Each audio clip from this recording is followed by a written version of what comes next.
Hey everybody, welcome back to another episode of God Built This Podcast. I'm your host Maxine. We're on episode 139.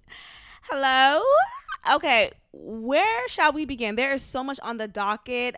I think Alec Baldwin is in some Hollywood situation. I think he may not have purposely killed that woman on the set of his movie. I think it's called Rust. But I do think that he was given, well, obviously he was given a hot gun. So the prop that he was given had live, like real bullets in the gun, which just doesn't make sense. If it's a prop, then why is it a real gun that actually shoots and kills? Doesn't make sense. I think he was under the impression that it didn't have real bullets inside of it, and he was set up. I think he was set up. I think he was used as a vehicle to get rid of that woman, and may she rest in peace. It's so devastating. I really think all that took place on that movie scene, on that set, is just beyond disturbing. It's beyond disturbing. It just speaks to just the strangeness that's in Hollywood and how you are now used as a vehicle to operate and execute a mission that is not your intention and that you have no control over. Now, all of this is my speculation, but what we do know is that Alec Baldwin allegedly killed, or maybe killed is not the right word, but shot and so happened to kill a woman who happened to be the director on the set of his movie and injured another person on the set. It's also disturbing, and my heart goes out to her family and his family. His being the other person who was a man, was a man. Oh God, Lord, it's a lot. So when I heard that, I immediately fish. I smelled salmon. I smelled tilapia. It's like, that's not even real fish, but I smelled tuna, and I don't even like tuna. Like, ew. I smelled it all. It was fishy from the get-go, and I don't know what necessarily should be the consequence for it, because like I said, I'm speculating. Obviously I wasn't there, I don't know the details, but I don't think he knew what could have happened. I don't think he was aware that a real bullet was inside the prop gun, because why would that be the case? Now, this happened before, not with Alec Baldwin, but with Brandon Lee, who is the son of Bruce Lee, and he got killed on set. I don't know what happened with that case, if there was justice to be served, or if justice was served. I don't know. But all I know is accidents that do happen at work should not be as careless as that. Like, you know that you're filming a scene that allows for you to use a firearm, and a firearm that it should be covered as a prop, not one that is actually real. So all of this just sounds very strange to me, and I really don't know what else to say on it.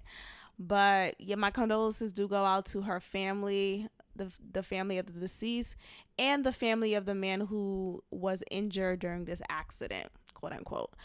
Let's talk about mental health. So mental health has been a topic for a while, and we like to say, oh, Mental Health Awareness Day, or this is Mental Health Awareness Month, or this is Mental Health Awareness Week, or this pandemic has raised our eyebrows and opened our eyes to the fact that mental health is real.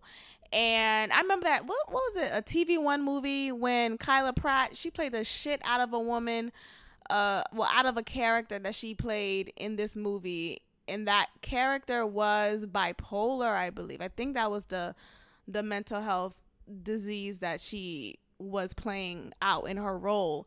And she really opened my eyes at that time, as well as my cousin's eyes, because we was watching it together on Lifetime. I think either it was Lifetime or TV One or BET. It's one of those movies. But Kyla Pratt was definitely the actress who played that character, and she did that, okay?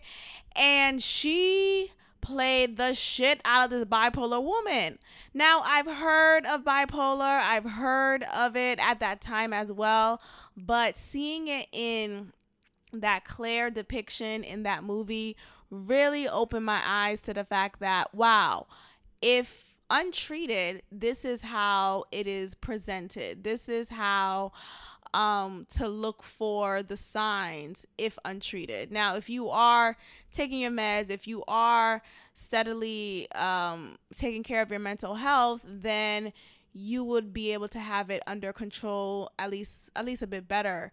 But for the most part, if untreated, it's out of your control, and you're now a victim of your own mental disease.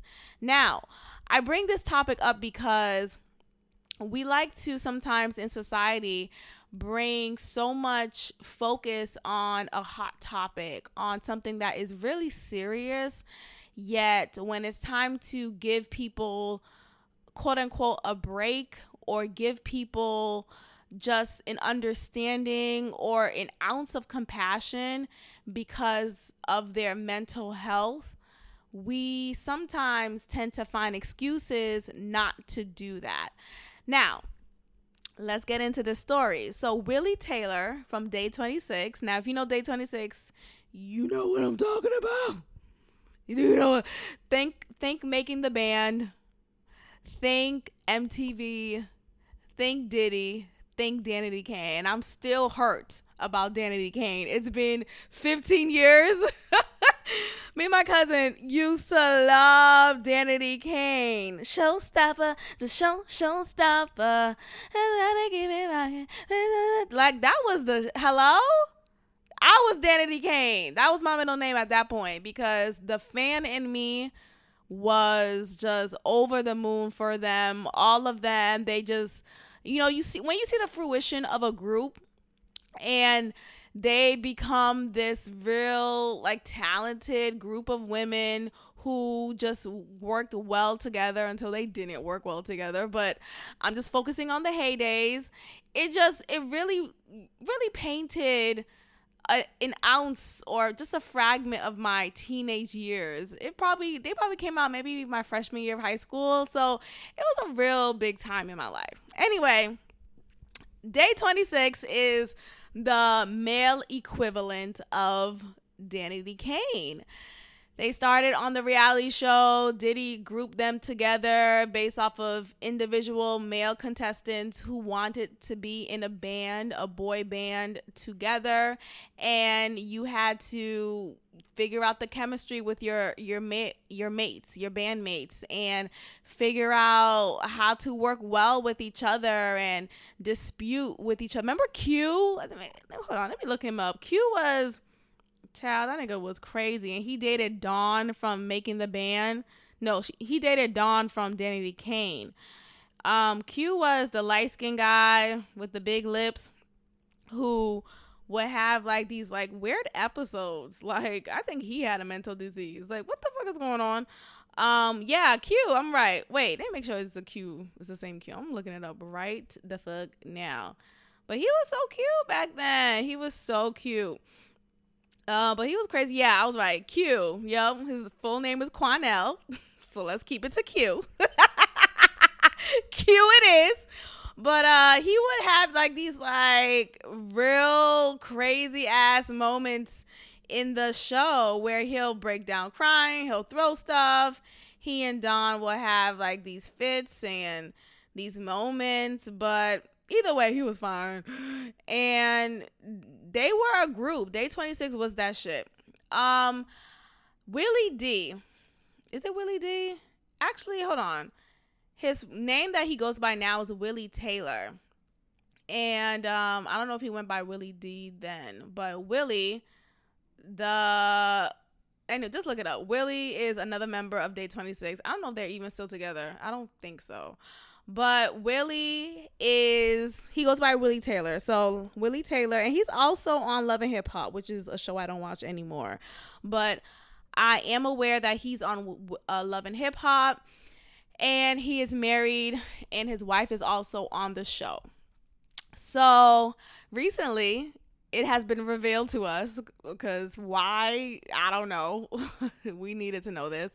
That he left his wife and children because he wanted to have peace and he didn't want to die. So he needed to leave them in order to gain peace. And this was obviously revealed by his wife, because she's putting him on blast. She's upset. She's hurt. So she's calling him out and saying Willie D, or Willie. I'm going to say Willie D. I feel like Willie D is somebody else. But Willie has left his wife, his kids, and Willie took to social media to explain his reasoning. You know, I left because I needed peace. My mental health is in shambles, and I needed to leave. So he left and went to Arizona. I don't know where his wife and kids are, but he decided to leave them to go to Arizona. So I don't know the difference in time, the difference in distance. I don't know how far, but he left to go to Arizona to gain peace. Now, let me give a disclaimer, because some of y'all, I feel like everyone understands, at least if you're still listening. But I do not condone, obviously, abandoning your children, right? Your wife, maybe. I'm gonna go to sleep. Go to sleep. Oh my gosh, that's so funny to me. Look, I don't agree with abandoning your children. I don't. But let's be very honest here. Sometimes you gotta leave your kids, okay?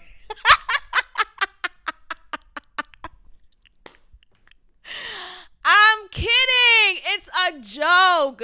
No, where I'm getting at, and please stick with me. Hello, are you guys still there?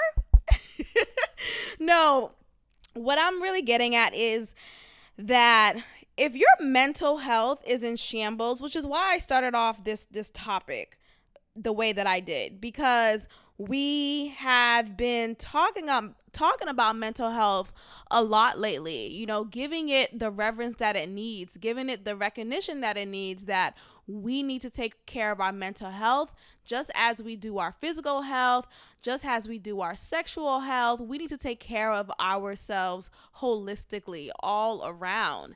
And when we deny our mental health, we are really denying our full self from experiencing the fullness of life. You know, if you are experiencing depressive episodes, if you are realizing your mood swings are much bigger than just mood swings, it's borderline bipolar. If you're noticing a shift in your behavior, in your communication, a shift that is negative, a shift in your thought patterns, you shouldn't be with anybody else. You shouldn't. You definitely shouldn't be with kids. You definitely shouldn't be with your partner if you feel like you are at a point where you may hurt yourself or them.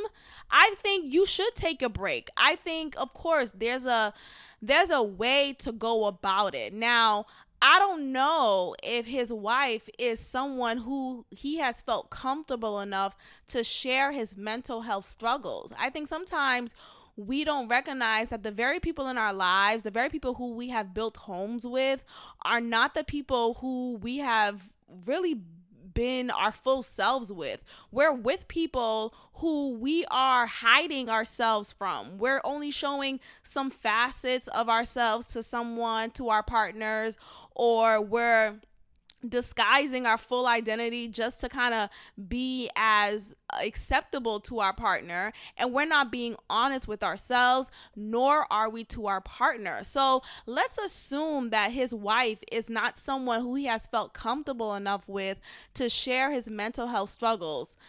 Then what? Now he's continuously suppressing his dealings, his sufferings, and he's having to play this role of husband, of father, of provider of so many things, and is weighing in on him on top of the fact that he's already struggling mentally.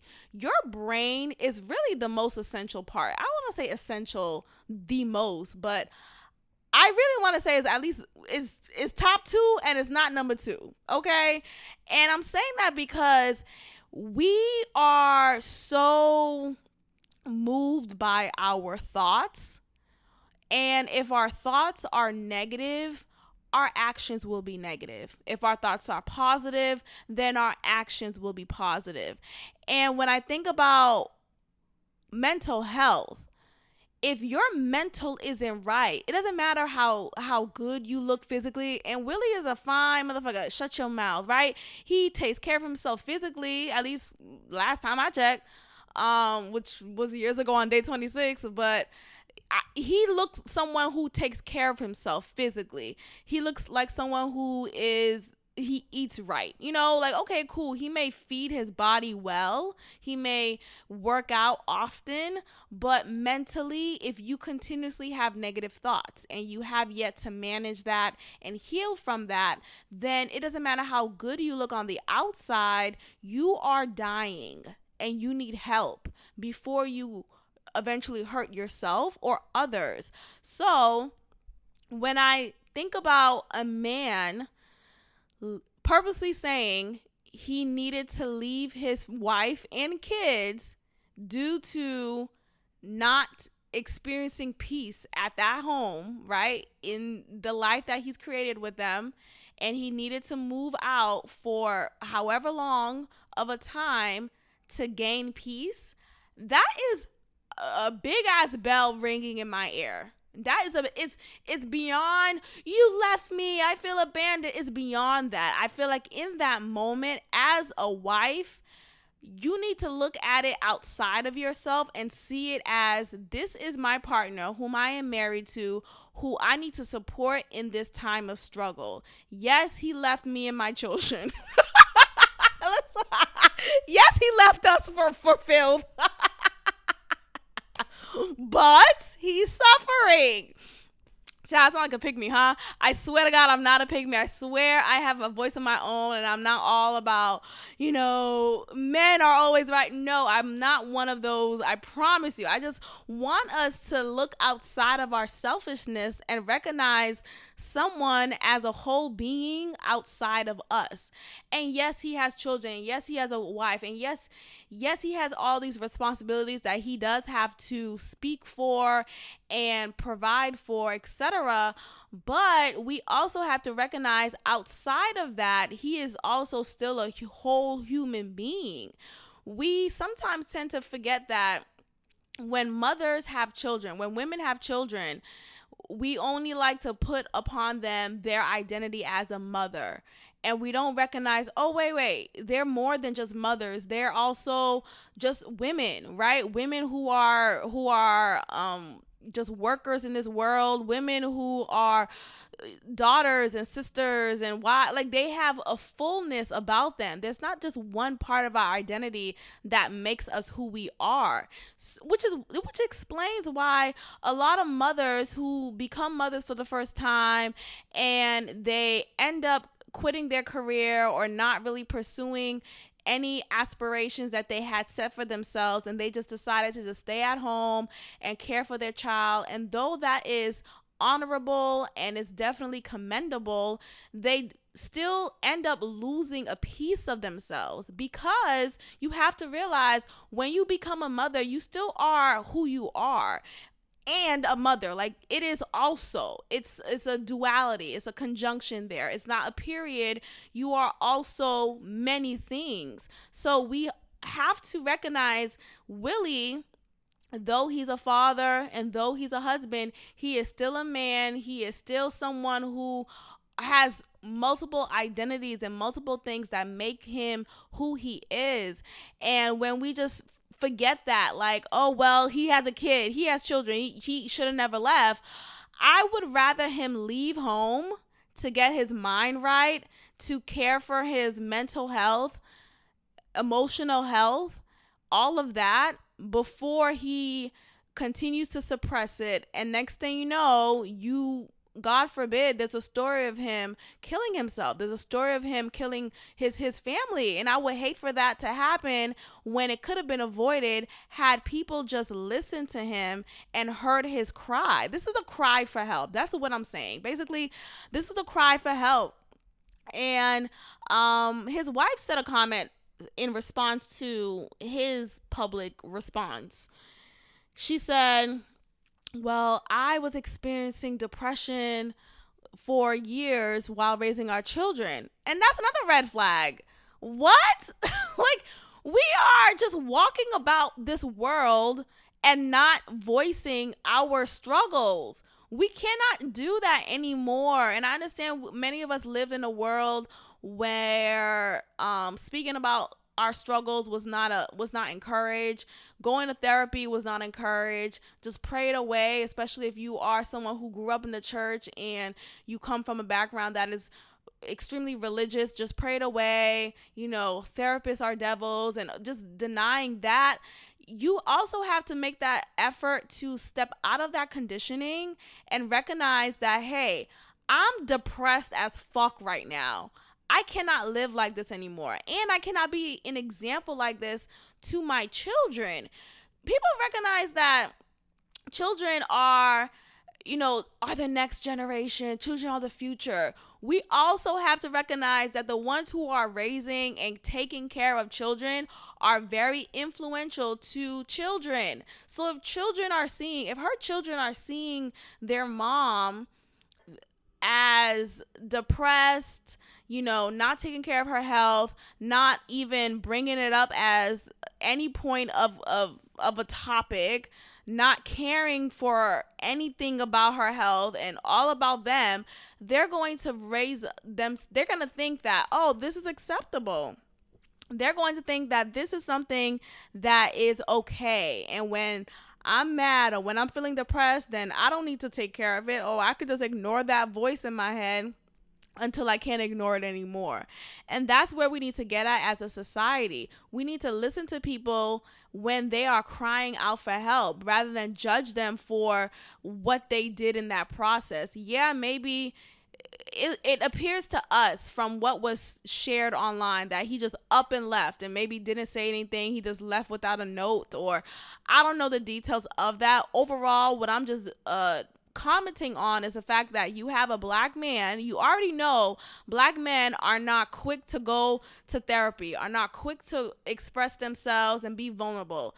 I mean, look, I know some who are. Shout out to Freckles Bay. I really appreciate that he is someone who is emotionally intelligent. But unfortunately, not every black man is. You know how many niggas I dated before Freckles Bay who just was dense as fuck? Like, do you have a heart? Do you have a heart? Were you born without a heart? Like, a lot of niggas are out here without hearts. Like, what? You really out here without a heart? Are you a tin man? So that is the norm. That really is the norm. When I met Freckles, like meeting Freckles Bay, I was like, wait, oh my God, this man has a heart. He has like this intelligence about his emotional state of being. And I'm like, oh wow, this is how it should be. This is how it should feel like being with someone. But unfortunately, this is not the norm as it should be. You have a lot of black men out here who are very harsh, very hardened, very just sociopathic. Like, how long have I shared with you guys about Boston Bay and how narcissistic he is and how hardened he is, how manipulative he is, and how he lacks any just ounce of emotional intelligence, of any ounce of just compassion and gentleness and kindness. Are you kind? I remember talking about that before, like, wow, this man is just not kind. Like, you're just not nice. Like, you're just not a nice guy. You're mean. You're just like, I sound like a kindergartner, right? You're mean because it's really just that basic. We forget basic, fundamental humanity, just skills of being a human. Are you kind? Are you nice? Are you generous? And a lot of black men out here are not that, unfortunately. And so when you have a black man like Willie Taylor, who is crying out saying, I needed to leave my kids. If a man had to leave, look, I get the stereotype, well, black men never raise their kids. That's not true. Shout out to my dad. Love him. But overall, when you have someone doing the extreme of leaving their children and saying it's for them, like he knew the words to say, like he named it, like he recognized that his mental health is in shambles, then that is something that we need to recognize and sit with and like talk it out and figure out solutions to heal this problem. You don't just have a man leave his kids and say that is for mental health and he doesn't want to die. So that means he was possibly thinking about suicide. That is awful. So instead of judging the man for leaving his wife and kids, I can't stop laughing. I swear it's not funny, but look, I get the joke in what I'm saying though. Like, damn, you left your wife and kids. No, the point is we have to really care about mental health. When we say that we care about mental health, we have to actually give a fuck about it. When we say, oh, it's mental health awareness day, it's mental health awareness week and month, like you wearing that mental health matters shirt doesn't mean shit when you have a black man, regardless of how he went about caring for his mental health. He's literally crying out about his mental health, and we're not at all recognizing that. We're not at all giving that any attention positively. That's fucked up of us as a society. So, shame on Twitter, shame on everyone quick to jump down this man's throat for leaving his wife and kids. Like, let that nigga breathe. You know how many mothers are out here who didn't want to be mothers? I mean, hello? Didn't want to be mothers, did not want to just lay it down and be a stay-at-home wife and stay-at-home mom. They wanted more for themselves and they feel trapped. And now they're raising children who are not as fulfilled in doing so. Like, you have to see it as people make decisions that they have to live with, because I'm just primarily speaking to him being a father. I don't give a fuck about him being a husband. Let's be very honest. And I'm saying that because, like, you could get a divorce, you could move on. Like, you're not obliged to being with someone who doesn't make you happy. I'm talking about the fact that you have children, and like, if you're with a partner and he or she doesn't make you happy and they don't bring you peace, leave. Like, that's not even we're still married thing. You could go. But with your children though, that's where my focus is with this whole topic. Like, your children did not ask to be here, did not ask to live a certain lifestyle, whatever the case is. You now have to care for them. You now have to really be their provider, their way maker, essentially. Like, they are looking to you for assistance, for guidance, for everything. And yes, you can't just up and leave them, but you also can't raise children while being mentally impaired. You cannot. That fucks them up even more. I listened to this comedian called Tim Dillon, who I love, this white gay man. I swear he's like my kindred spirit in a way. I don't know, something about him. He's also an Aquarius, so maybe that's something there too. But like, his humor I get it. It's spot on to how I am humor wise. And he was raised by his schizophrenic mother. His mother is a schizo, and she is now in a home for her mental disorder. And he grew up in a home that was just very traumatizing. He started his cocaine addiction at a young age. I want to say 12, like super young. And, he's sober now. He's doing really well for himself. Thank God. I really appreciate him being alive and well, because I want to have his comedy and his humor to kind of get me through some days. Like, I was introduced to Tim Dillon right exactly the time when my cousin Joanna passed away. And Tim Dillon just came at that perfect timing. I needed comedy. I needed his humor to get me through. And I was binging his podcast episodes, the Tim Dillon Show, on YouTube for days on end while I was also grieving the loss of my cousin. And to think about his upbringing and how he was brought out of, like, he grew up in Long Island, and he was born of boomer parents, and he described them as like parents who didn't want to be parents. Like, they just had kids, but they didn't really want to be parents to their kids. They didn't care for him. They barely watched over him, so he was neglected. And that explains why he developed his addiction to cocaine and found relief, this fake relief in that drug, and battled the addiction for years until he finally was able to get sober, thank God. But you think about just parents in general. There are a lot of parents out here who have fucked up their children, because of their mental health. So I use that example of Tim Dillon's mother being schizo and not getting the proper medication and treatment for it, and it turned her son into a cocaine addict, into someone who was struggling with an addiction for years. And yes, he eventually survived and became sober. But just to imagine that your lack of care of your mental health could impact, and will most likely impact, the health of your child, the well-being of your child, it's really something to keep in mind. You have to take care of yourself. You have to take care of your mental health. You cannot just say, well, I have kids now, or I'm a husband now, I'm a wife now, I'll just tuck this in. I'll just won't talk about this struggle that I've been struggling with for years before I met them. You have to take care of yourself. It's not just a physical thing. It's not just I'll go to the hospital and get my checkup thing. No. You also have to check in with your health and recognize, oh no, these negative thoughts in my head, it's not the tea, okay? It's not the tea. So not to say I commend Willie for just up and leaving his children, but I commend him for doing what he needed to do in order to make sure that he still stays alive and he's still able to be present and available for his kids.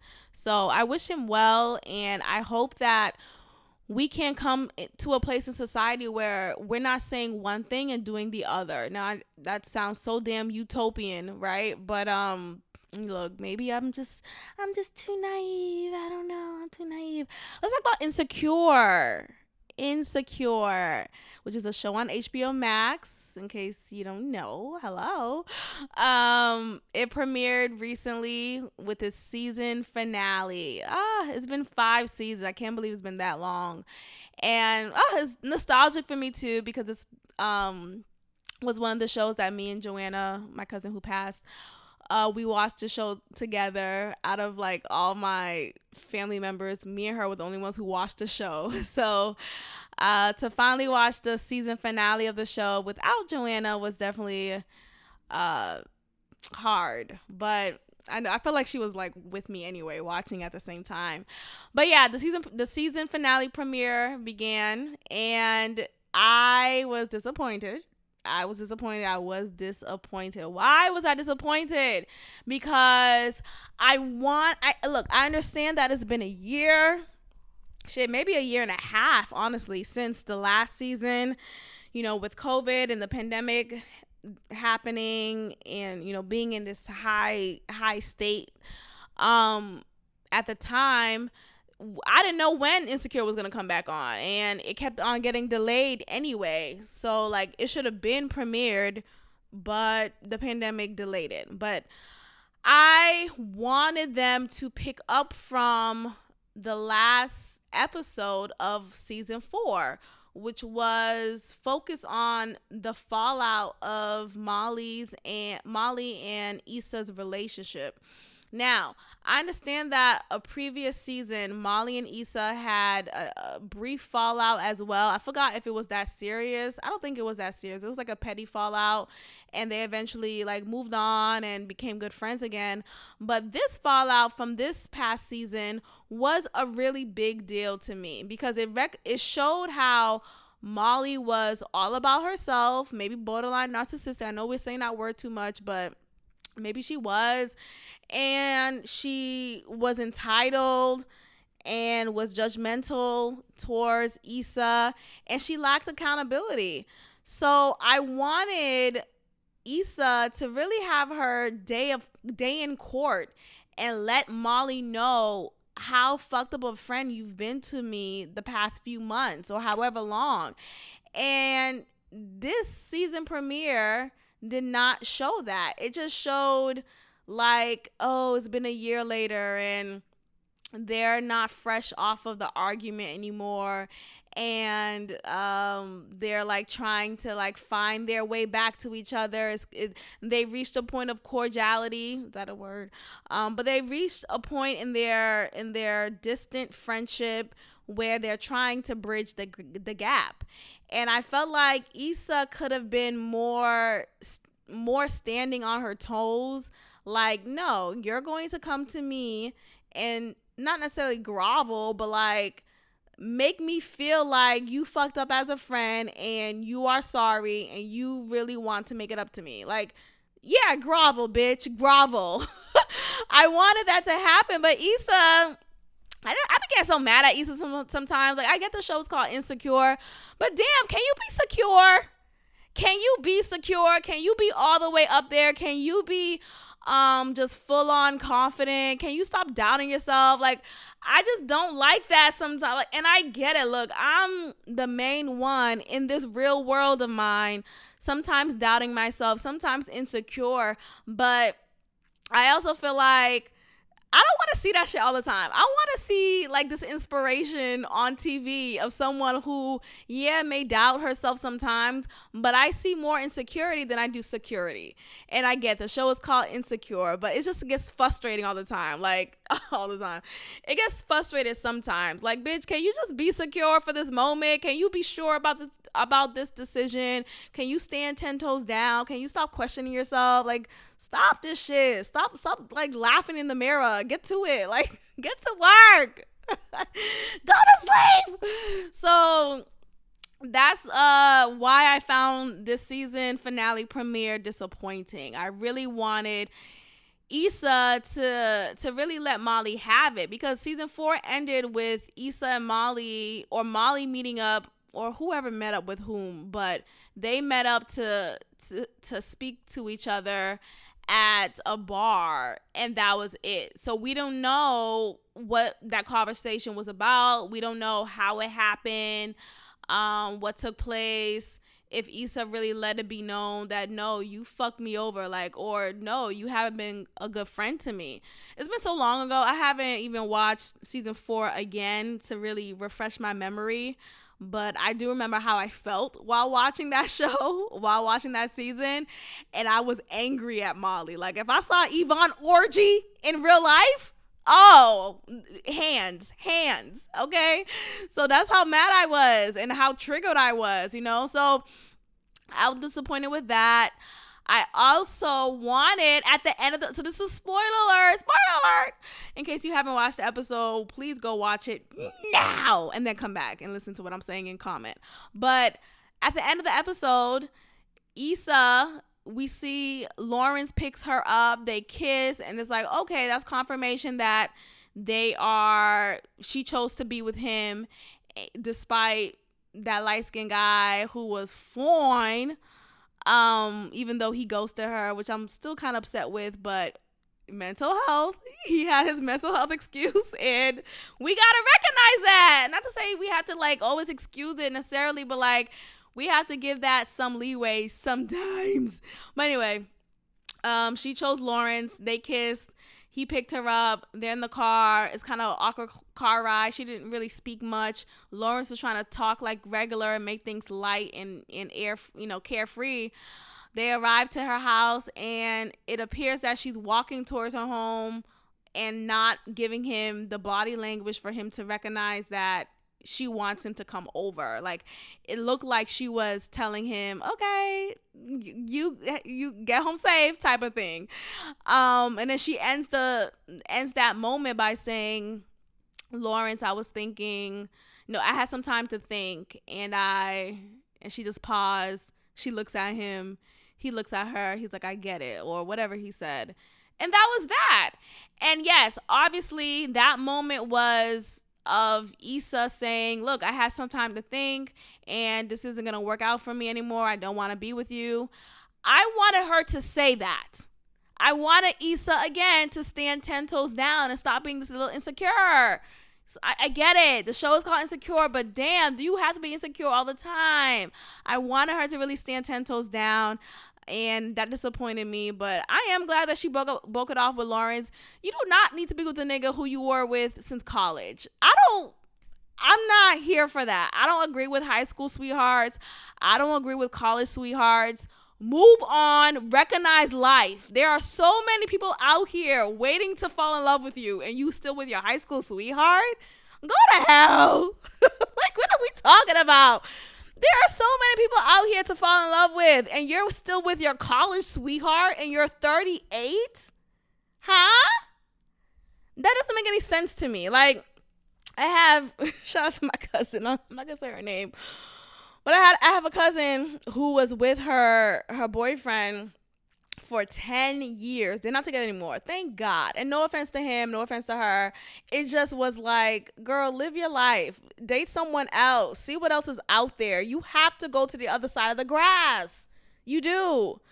So they were together for 10 years. 10 whole years. Like when she was young. Like when we were all young. They grew up together. They were with each other during highs and lows. Like they were really each other's support system. They literally grew up together, and they finally broke up like years ago. This happened years ago, but like I said, they started their relationship when they were young, and it lasted for 10 years throughout her college years, and probably shortly after college they broke up. I think it was around that time. But either way, they're not together anymore, and I'm happy about that. I'm happy about that. No, but like I said, I'm happy about that because I really think you should not marry your high school sweetheart. I really think you should not marry your college sweetheart. I really think you are giving yourself and your partner a disservice. You have to go outside. Because I feel like ultimately what's going to happen is one of you is going to cheat. One of you, and it ain't gonna be like, you know what I mean? Like one of you is going, if not already feels unfulfilled with your partner, right? You probably just stayed with that person. You stayed with that person because y'all have history. You know how many niggas are together because, oh, we got history? Huh? Do you have a history class? Do you have geometry too? Like, what are you talking about? Okay, we all have history. You can move on and create more history with someone else. Am I talking to somebody? Ew, if you caught it, you caught it. But seriously, create history with somebody else. Let's stop staying with people because of history. Oh, we got history with together. And I'm like, what that mean? I don't know.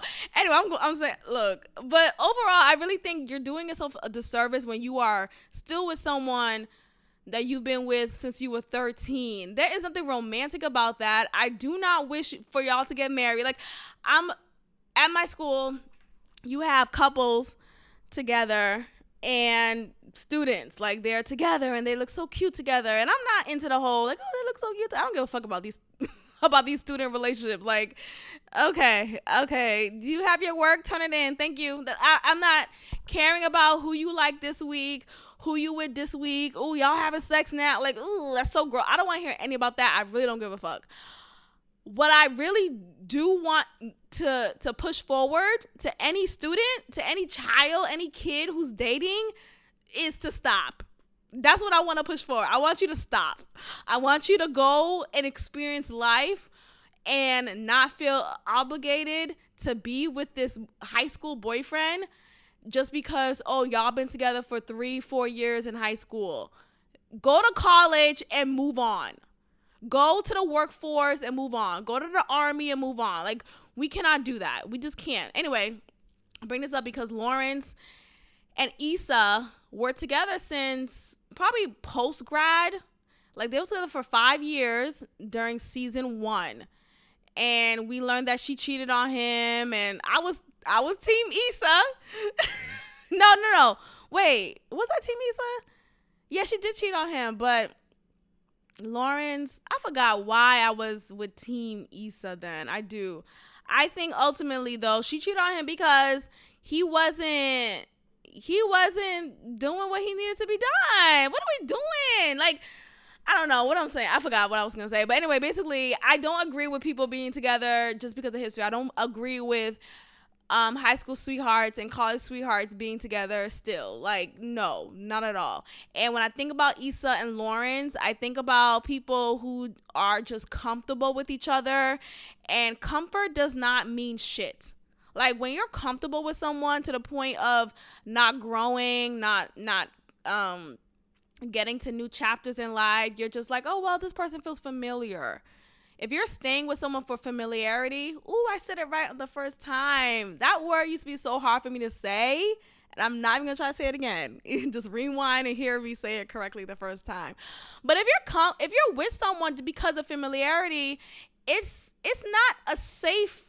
That doesn't bring joy. Like, I don't think that's a happy thing to say. I would hate for someone to be with me and say, oh, because you're familiar, or, well, I'm with you because we just been together, or we just been together because of history. It just, it's stupid. But anyway, that's why I was so for. I wanted Issa to be with that guy, the guy with the big teeth, just like her, the dark skinned guy. Man, that nigga was mine. But that moment when he cummed on her face and she didn't know that he was gonna do that was a moment that really pissed her off. Remember that scene? Yo, I was trying to figure out what was the issue. Hello? Look, I'm not saying I get cummed on my face. No, I'm just saying shit happens. And the way that Issa got mad at him, I remember talking to my, oh God, rest her soul, I miss Joanna. But I remember watching that episode or talking about the episode with Joanna after watching it. And Joanna was mad too, like Issa was. Like, why would you come on my face? Like, I'll be pissed too. And I'm like, but that just like, isn't that something that just happens while you're having sex? Like, you're not necessarily as neat as you would like to be. It just kind of explodes and it happens. Maybe he just didn't get a chance to say, watch out your face, or like, let me get this jizz all in your face. Ugh. Like, I don't think that's something that he just wanted necessarily. It just seemed like it just happened. But she got so upset. Like, I didn't think it was fair for Issa to get upset. But whatever, own your feelings. And I just feel like it happens. Like, it hasn't happened to me. Maybe it'll be different if it happened to me. But I just think shit happens. And I don't think he was trying to disrespect her. Excuse me. I didn't think he was trying to disrespect her. I didn't think he was trying to make her feel less than or anything like that. I think shit just happens. You just get some ejaculation on your face. What's the issue? Hello? We're having sex. We're already doing something that's nasty. Ew. We're exchanging fluids. Ew. But me putting my cum on your face, that's actually, from what I'm hearing, cum on your face is actually healthy for your skin. I think it brings protein and potency. I don't think potency is the correct word, but like, it makes your skin firm. Like, it I don't know. That's what I heard. I haven't experienced it, nor have I done like extensive research on it, but I have heard that. So who knows? I've heard that a lot from several people. So it may be true or it may not, but look, it's also just natural. It's in your body. I think everything in your body is able to help bring you complete healing. Absolutely. Like, some people drink their urine. Anyway, I don't agree for Issa and Lawrence to be together. I want her to experience new people, new relationships, and really open herself out there. I also feel like people who are staying, like Issa, when she stayed with Lawrence and still like try to make it work with him and still went back to him like a boomerang. I felt like she was also giving up on herself. Like she was giving up on the idea of experiencing new like change, of experiencing new things, new relationships. Like, yeah, she had her little situationships and here and there, but she never really gave those relationships the full chance that she gave her relationship with Lawrence. And that's what I don't like. I think she was also just operated off of fear. Like, well, I'm afraid of what else is out there, so instead I'm just going to be with someone who I'm familiar with. Again, you can't stay with someone just because it's familiar to you, because you're afraid of, trying it out with someone new. You're afraid, like, fear cannot be your motivator. You have to overcome that. So freedom over fear, period. Condoleezza Rice. Let's get into her. So recently she shared on, it was on a couple of different things, but she was also on The View. I seen a clip on it. I guess I'm trying to open myself back up, maybe subconsciously, to The View when I would see different clips that would spark my interest. But Condoleezza Rice said that she thinks it's important to teach critical race theory and important for people to know the history of this world and all that has taken place in the past, and how the past has shaped the present day, and how Black people have been disenfranchised and all that stuff. And I'm paraphrasing, obviously. She specifically said, though, while doing so, she does not believe that it is necessary to make white people feel bad. So while teaching history, while teaching critical race theory, while teaching any type of race talk, it is not necessary to make white people feel bad. Now, I get what she's saying. Let's just be very clear. I absolutely get what she's saying. I think, though, what sparked and motivated the backlash was, oh, well, we cater so much to white feelings, to white guilt, to white fragility in this world. Like, we spend so much time caring about how white people feel, how white women weaponize their tears whenever they want, and it works to their favor. If there's a Black man standing next to them and they don't want of that Black man to get closer, they could pull out their white tears and, oh, Karen is upset, and everyone will flock to Karen. So I totally agree. I don't believe in catering to white people's feelings. I don't believe in giving white people's feelings hierarchy over Black people's feelings or anyone else's feelings. I definitely agree with that. What I also agree with is I don't think it's productive when we are having conversations about race and we're making the oppressor, right? For example, white people the oppressor. We're making their predecessors, like the white students in the classroom who have nothing to do with the white slave masters from back in the day. We're making them feel bad for what their white ancestry did. I don't think that's productive. I think it's unfair to make the child pay for the sins of their father.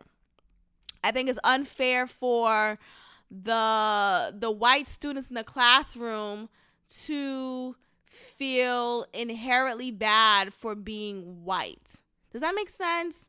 And I'm trying to pick my words clearly because y'all know I'm not trying to care for white people like that. It's like, I don't have a white friend. Hello? I'm kidding. No, but the point is, like, I think we have to look at things as objectively as we can to recognize, is this productive or is it not? And my focus point lately has been about not being divisive. How can we live in a world that is not promoting divisiveness? And with COVID, with vaccinated, are you vaccinated? Are you not vaccinated? This is the unvaccinated group. This is the vaccinated group. This has push this divisiveness upon this world, and it's sickening. It is sickening to live in a world where we continue to find reasons to not be together. Oh, I'm afraid I'll get sick. I'm afraid I'll give you something, when fear is really the killer here. But y'all, I'm not talking about COVID right now. Let's just talk about this topic in particular. I was watching, a clip briefly came on my feed, and I quickly went past it because I don't like shit like that on my feed. But what I did catch from it was that there was this TikTok, and it was a game that white people was playing. And you know that game where you step over a line if you agree, and you step back if you disagree. Like, you move accordingly upon a line that's on the floor. And the questions that were given, mind you, the only participants are white people. And these are white, probably college students, if that's their age range, but they look young. And the first question was, do you feel guilty? No, are you proud of being white? Something like that. Are you proud of being white? The next question was, do you feel guilty for being white? Are you proud of your culture? Stuff like that, right? And immediately I was turned off. Like, where are we going with this? Like, don't you know there are aliens out here, and we talking about white and black shit? Like, we talking about things that really, yes, they matter, but at the grand scam of things, and I'm saying scam for a reason, at the grand scam of things, they really don't. And we are losing sight of what we really need to pay attention about, or what we need to pay attention on.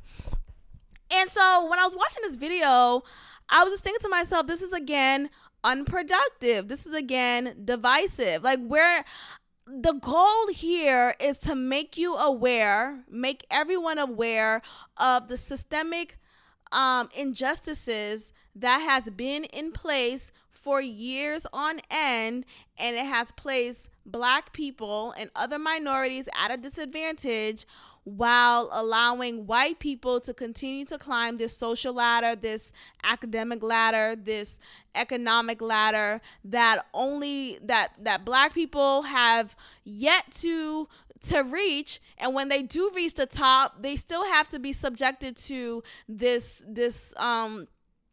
oppressive system regardless, right? So ultimately, we have to change the system.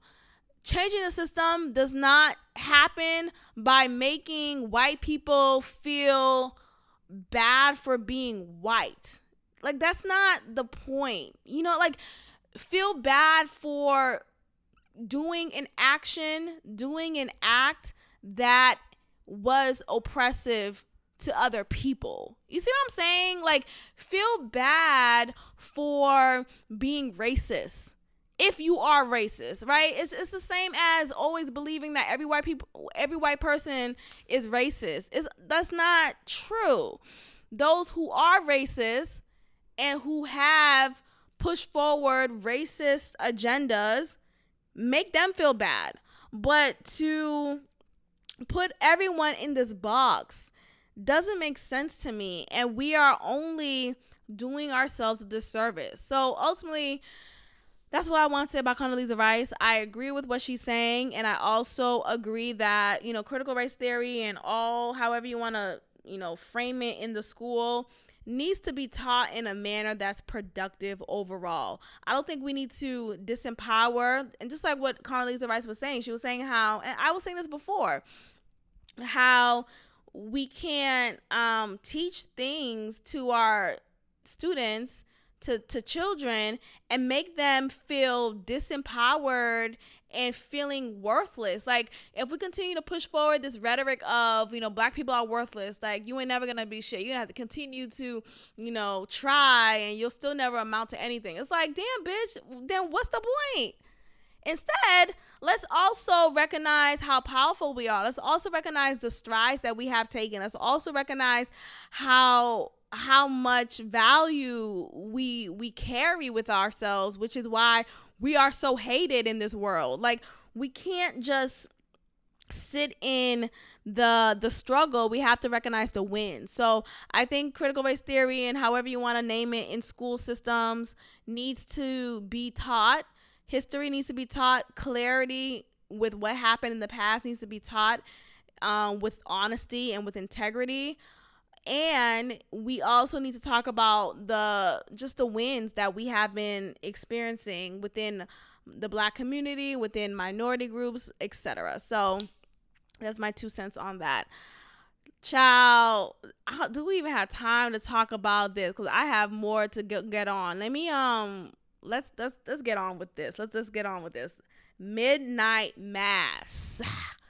Let me say it again. If you know, you know. If you don't know, please go to Netflix right the fuck now and watch it. There are only 7 episodes, so you have is an hour each, about an hour each episode. But please go watch it right now. Again, it is a show called Midnight Mass on Netflix.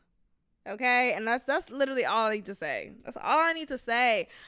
I don't even know where to begin with this show. When I tell you I am incredibly moved by this show, to say the least, I am just like, I'm speechless at this point. Even though I wrote down everything I want to talk about for this show, I also just feel speechless. I feel like, yet again, another example of awesome writing, of awesome intentions. Like, this show was intentional. You know how some people just push it together and it's like, what the fuck was this? This was your work? Did you try? They tried. Not tried. They succeeded. They overextended themselves. Like, this was a success through and through, to the point where I don't even want to talk about it. I feel like I'm going to taint it. But I'm going to talk about it. Let's talk about it. Okay. So let's talk about the themes in this show. The themes in this show, there are a couple. I wrote down a couple. Let me just share them with you all. So the themes in the show is winning over death, this incessant goal to live eternally, conflating God's word with humanity's selfish word. The list really goes on. Like, you go on and on. Being manipulated by the charismatic leader. And to put the show in a nutshell, you have the church being a focal point of the lives of these townspeople on an island. And this opens the door for people to be easily manipulated and swayed into a life that, or into a destiny that they not necessarily wanted for themselves, right? So, and I don't want to get into too much detail in case you are in the middle of watching this show or you haven't finished yet, whatever the case is. I just want to talk about things that really inspired me after watching this show. I think about let's look at my list here. Okay, humanity, motives, and longing for community. So you have a point in this show where there's a character who wanted to fit in with the status quo, who wanted to fit in with the cool kids, or just the main kids on the island. And this character is not of the same religion as them, did not grow up with the same ethnic background, and yet he decided to deny his ethnic background, deny his religious practices in order to fit into the norm, quote unquote, religion that was pushed and just based in this island. And he obviously, if you watch the show, he did it to his own demise. And it opened my eyes to the fact that when community is not had, it really fucks you up, right? Ultimately, like, if you are in a world where you lack community, you're lonely, you're trying to fit in with this group or with that group, and you're still not accepted, or you still just don't feel enough, you feel completely inadequate. Completely inadequate, that's an oxymoron, but you feel inadequate. And you just have yourself now doing things that are not necessarily in alignment to your own personal beliefs and morale, but you still find yourself doing whatever it is just to gain community. And ultimately, we think about the world that we're in. A lot of people are faking the funk just to fit in. You have people who are influencers online, people who are presenting this lifestyle that they're living, yet ultimately they can't afford it, or ultimately they're not really who they say they are, but they fit in this mold. And it's all because we lack community and we want to be with each other so badly. So that's one part I want to talk about, or that I already talked about. Let's talk about how religion could find yourself in a place where you are denying yourself of humanity. Now, I bring this up because a character here chose priesthood over his natural human feelings. Now, typically when people say that, like, oh, he's gay, no, that's not where we're going with this. Not at all. But you have a character who chose priesthood, and as you know, if you're a priest, you are celibate. You are not married. You are not dating. You are a priest. You are married to the word. You're married to God. You're married to Jesus. Like, you're choosing God over anything else, which is ultimately denying yourself from your humanistic ways, and you're denying yourself of your flesh. Now, if you are a believer, you recognize that is what you're supposed to do technically, right? You're supposed to deny yourself of your flesh and accept more of God, right? Less of me, more of God. That's typically a phrase that a lot of believers will use, and even what I would use in the past primarily, but in some instances I would use that more so, not in like, I don't want to be a sexual being anymore, but like more so because if I recognize my anger is getting the best of me, then that's a time when I would say, okay, less of me, more of you, God, But ultimately, anyway, so you have a man, Pruitt, who is the priest here. He chose priesthood, and ultimately we learned that he really was hoping and wanting this woman that he was with to have said to him, look, give this all up for me, and let's live life together. Let's run away together. And he never got that because she didn't want to put him in that position. She knew that he loved the church and loved God, and she didn't want to put him in that position. So she never did that. And yet he chose priesthood still, and he lived a life dedicated to God, but there was still something missing. He wanted to really experience this life of love, of romantic love with this woman, but he chose God. And I find it to be kind of sad in a way. Like, damn. And yes, God is fulfilling, but I also feel like, damn, we could also be honest with ourselves and recognize that there are parts in our life that is unfulfilled, and when we're not being honest, we are just living a lie. So ultimately, I'm trying not to say too much because I don't want to spoil it for anyone, but child, the show is so damn good. But we learn at the end that Pruitt, he took off his collar, his priest collar, and threw it down.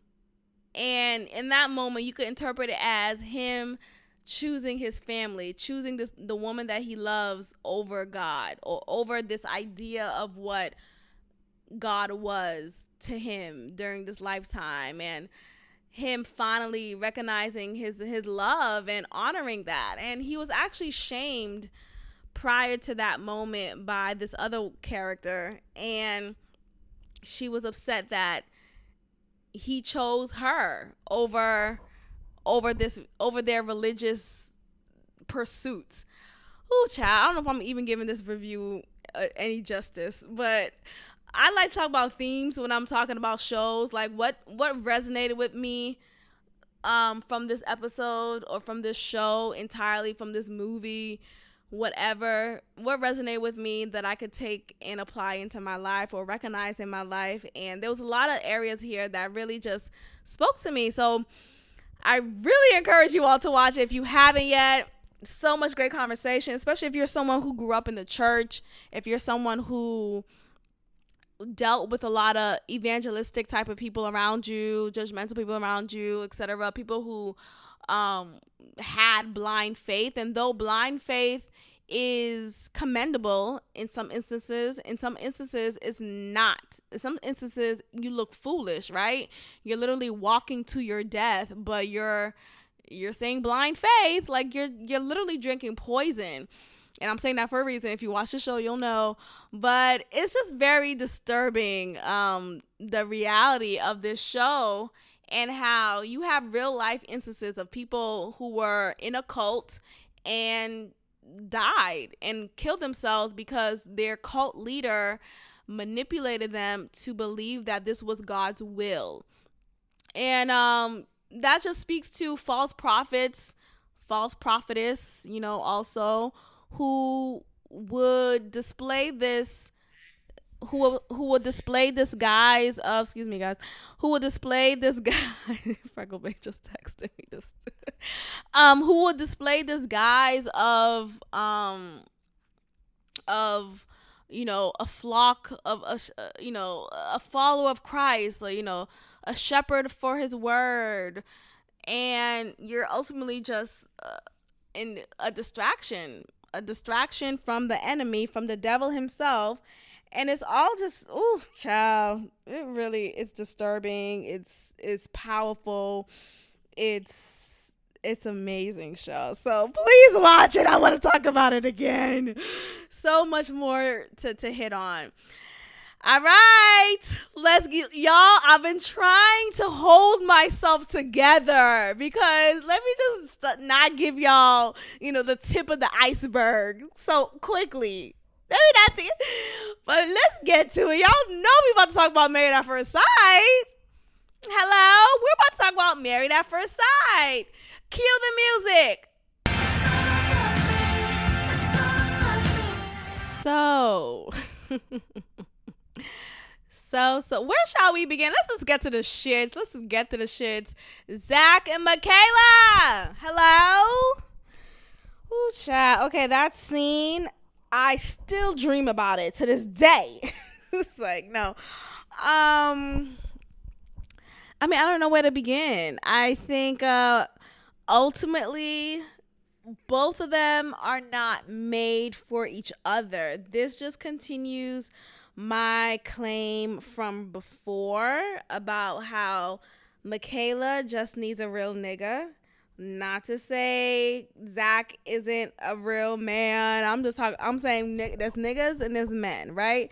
And I feel like with Michaela, though her behavior is completely erratic and just, it's crazy. This bitch is crazy.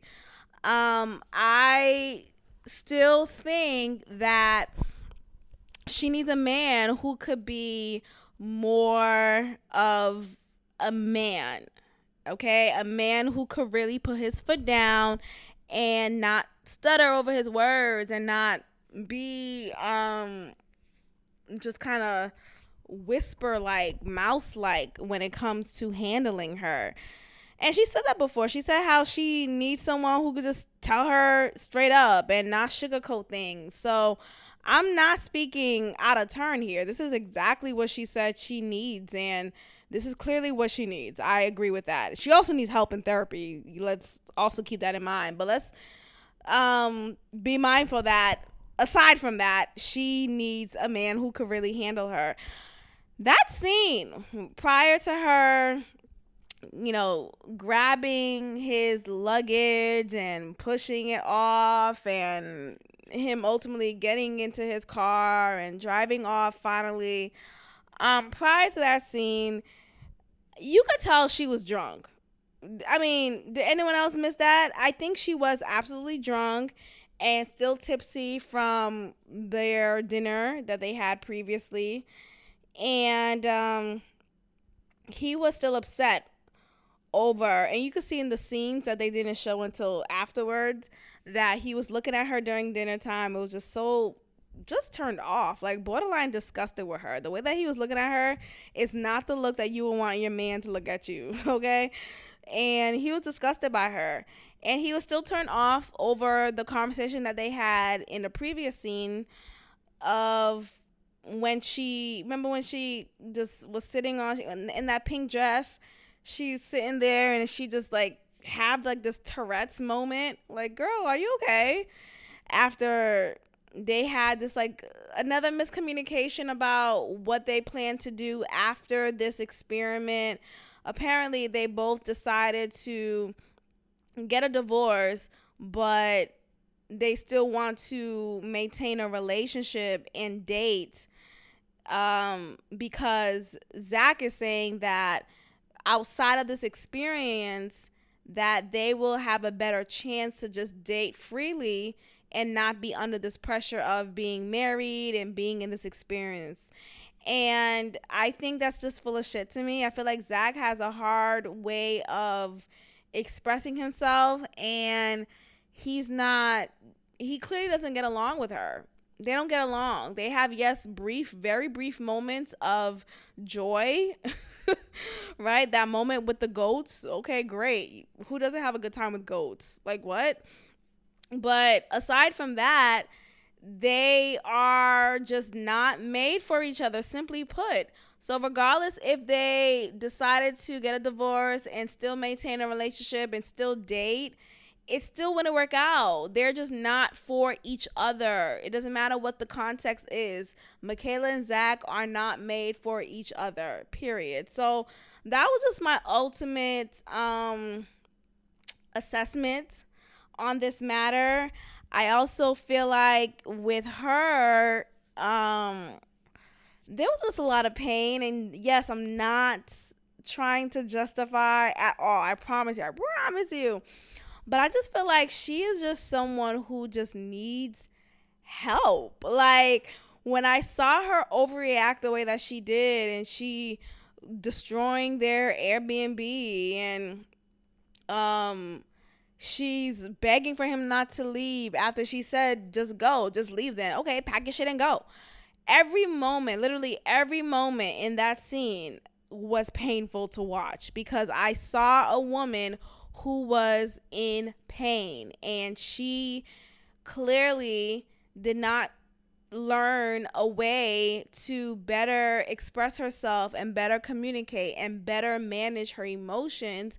And so you see someone who is outwardly horribly expressing themselves, and it's rooted in pain. It's rooted in hurt. It's rooted in abandonment issues. Even though she said in the very first episode, I believe it was, that, or second one, that she doesn't abandon people, and she thinks that's actually abusive. And it's just so funny that she said that. It's very ironic, because, girl, you are the abuse.com. Like, I mean, I don't even know where else to say it. So, and I guess she tried to justify her actions based off of what Zach does. And Zach is definitely no angel. Let's be very clear. We learned from the very beginning that he would say things and do the other, right? They had a movie night, and he decided to just stay at his own apartment and not come home. Like, what the fuck? You had me excited for this movie night, you just don't come home,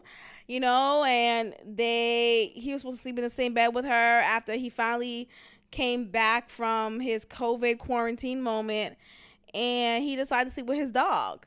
He leaves in the following day, and though apparently he did have a conversation with her about it, and she should have already known because they already talked about where he would go, apparently there was still a lack of communication during that morning time, which led Michaela to feel abandoned. And yes, ultimately your healing is your responsibility, period. Like, no one is responsible for that. You have to fix your own wounds. You have to figure out ways to best meet your personal growth, your mental, your emotional growth, all of that. And I also feel like you should have a partner in your life who is cognizant of your intent to grow and heal from your wounds. And in his cognizance, you are being intentional with the way you handle her, right? Like, okay, I know she has abandonment issues. I'm going to be as clear in my communication with her as I can.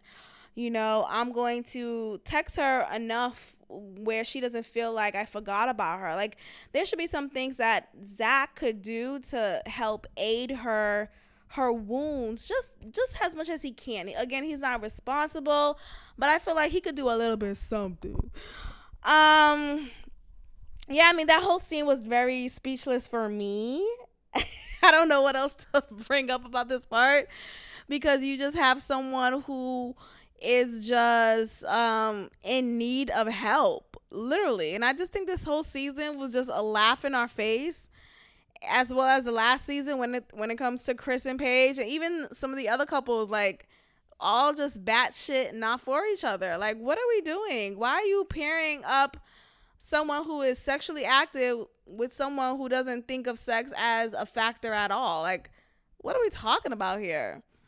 Child, and I don't even want to get into Bao and Johnny. Okay, first of all, what I do want to say about Bao and Johnny is I'm very proud of Bao for shifting her feelings when it comes to Johnny, and her mindset when it comes to Johnny it is evident that she is not interested in appeasing him and coddling him anymore. She is now standing 10 toes down and realizing her worth, and realizing that this man is disrespecting her, and she is not going to tolerate anymore. She recognized the pattern that was slowly becoming from how she grew up. You know, in her childhood, her father didn't speak well to her mother, and she was seeing that same pattern in Johnny. So I'm glad that she's able to see that and recognize that for herself, and she is finding herself out of this bubble, in this headspace from, oh, this is Johnny, because, you know, in the beginning she was looking at Johnny as this like this god, in a sense, like, oh my gosh, I always wanted you, and now I finally have you, like this prize. And then now she has this quote unquote prize, and it's a damn loser ass prize. Like, girl, you won this was your prize. So I'm glad that she's finally awake to the bullshit, and she is not putting up with this. So I'm really proud of her. I'm really, really proud of her. Let's get into Ready to Love. Cue the music. Now I'm ready to love. All right. So, I just love that song. Oh, I love it. Then took me some time into a place that you want me. Okay, I'm done. Ready to Love. Okay, I want to focus on a couple of things, and then we're done, you guys. I promise you I'm not gonna keep you too long. This is like my way of apologizing for the delay in this episode release, but we are here, and we are here. Ready to Love. Courtney and Shiloh. First of all, look, I appreciate a woman who is owning her womanness, a woman who is sensual, a woman who is embracing her sexuality. I think that's all beautiful and dandy. I just think there's a time for that. Hello? Do you hear me? I think there's a time for that. And the first date, I don't know if that's the time for that, right? Like, I don't think that is the best way to present yourself. Now, I feel like how I'm saying this may sound judgy, and that's not the intent here, but I think ultimately when you have women who are so quick to say, oh, I'll take you to the next level sexually, or I need sex 10 times. No one said that part, but like when I think Shiloh was the one who said, I'll take you to the next level sexually, I just felt like that was just too much too soon. We should also, as women, leave things to the imagination. Let a nigga get there first before you tell him that you're gonna get there. Like, let him imagine how it would be to have sex with you before you tell him. Like, you know, and again, I'm saying that in respects to, like, you could have one night stands. You could not even one night stands. I don't even advocate for that anymore. I know I've grown, y'all. I've grown. Praise God. But I'm talking about, like, if you are if you have sex with someone on the first date, you like the guy, he likes you, the vibe is right, and you just so happen to have sex with him that same date, that's fine to me. I just think ultimately shit happens and it's just like, it just ends up that way. But prior to it happening, you're not on the date talking about, oh, I'll take you to the next level sexually, you don't know what to do with me. Like, it just feels very cheap. At the very least, it feels very cheap. And considering that this is a competition show, it feels like they're saying the right things to make sure that the guy is keeping them still on the show, right? I'm going to say just enough to make you curious about me, to make you feel so attracted to me so that I could stay longer on this show.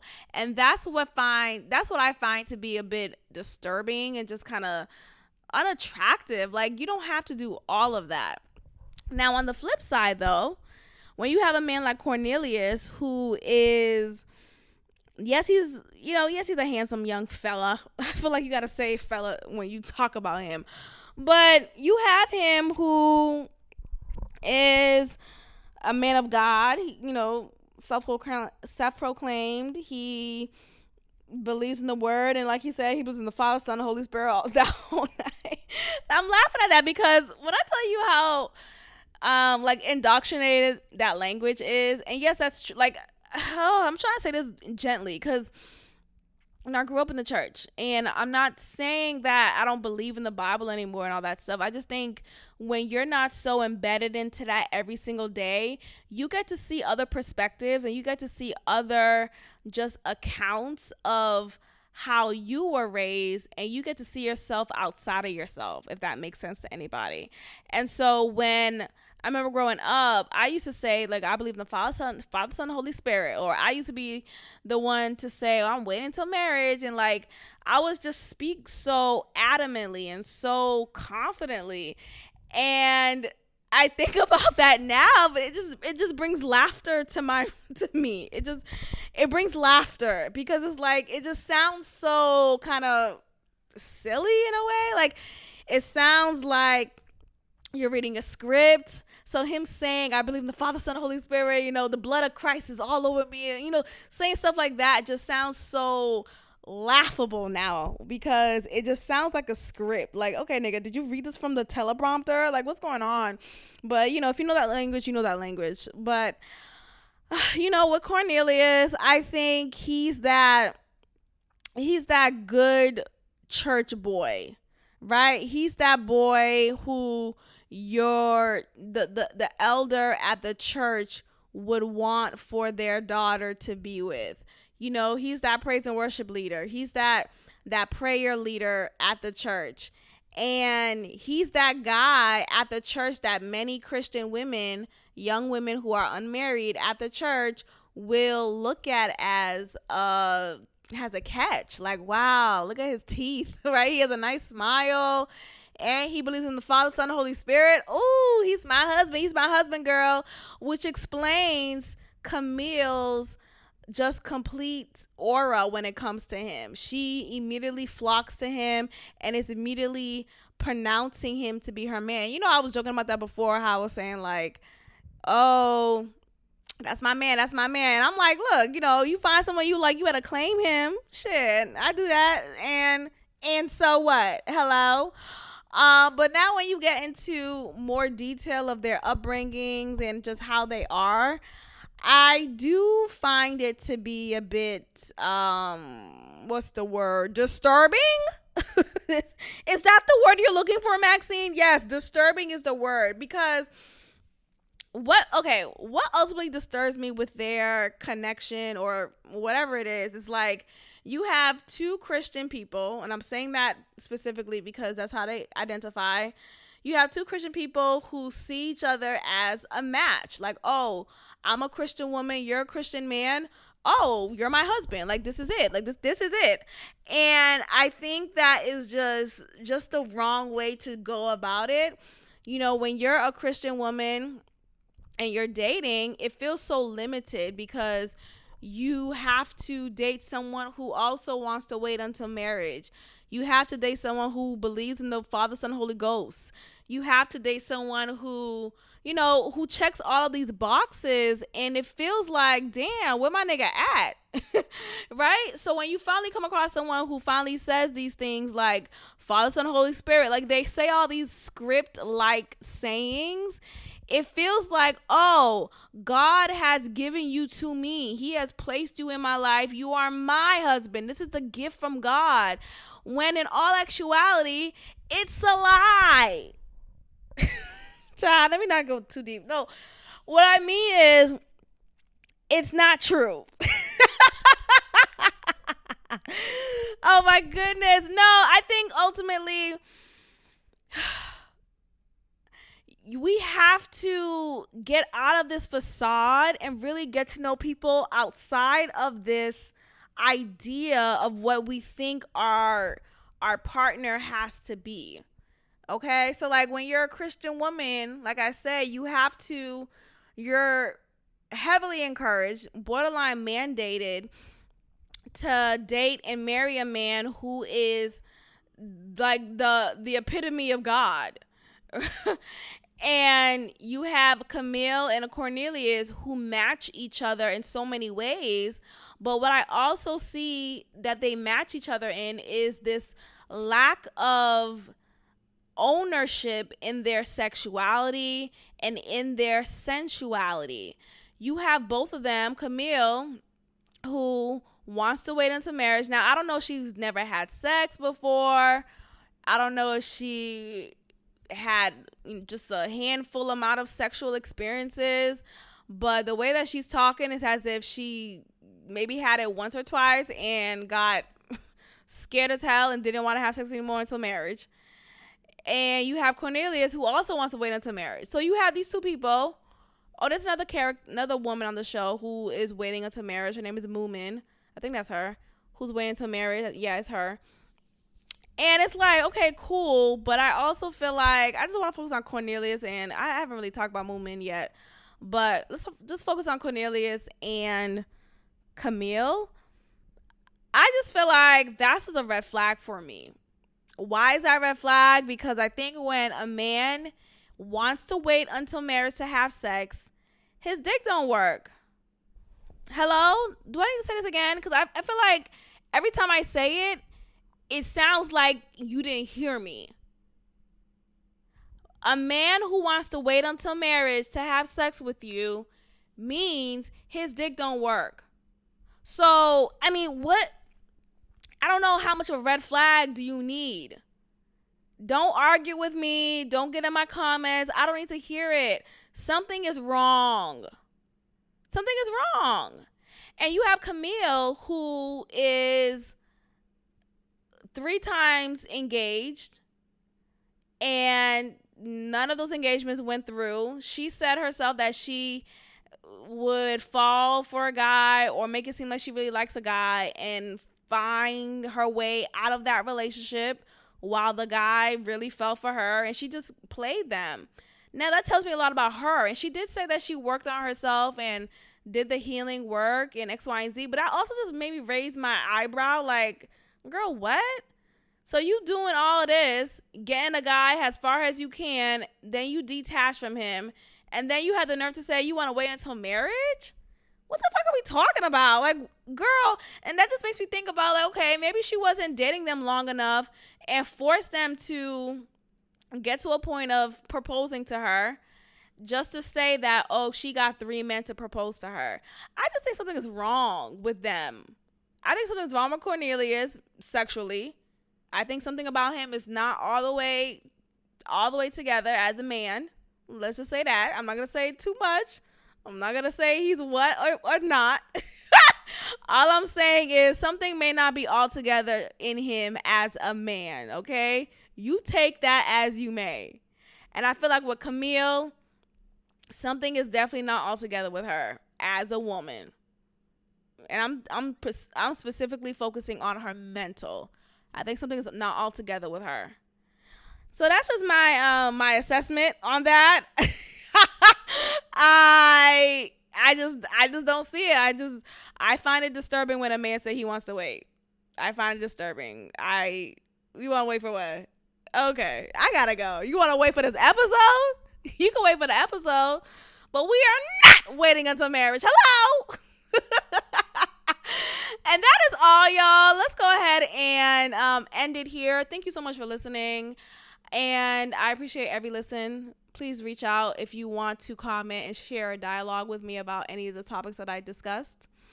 Share this podcast episode with any of your friends. Again, this podcast is hosted by Anchor, so it is no longer on SoundCloud, in case you haven't noticed. It's available on Apple Podcasts, SoundCloud, not SoundCloud, I just said that. Apple Podcasts, Spotify, and Anchor, and something else. But just type it in Google. You'll find all the outlets, whichever one works best for you. Also, check out our Patreon page where I post exclusive content that you could check out to your discretion. Thank you and goodbye. Thank you for tuning in to another episode of God Built This Podcast with your host, Maxine. Be sure to leave a review, give me 5 stars, and of course, subscribe. Also, follow God Built This Podcast on Instagram at God Built This Pod. God bless.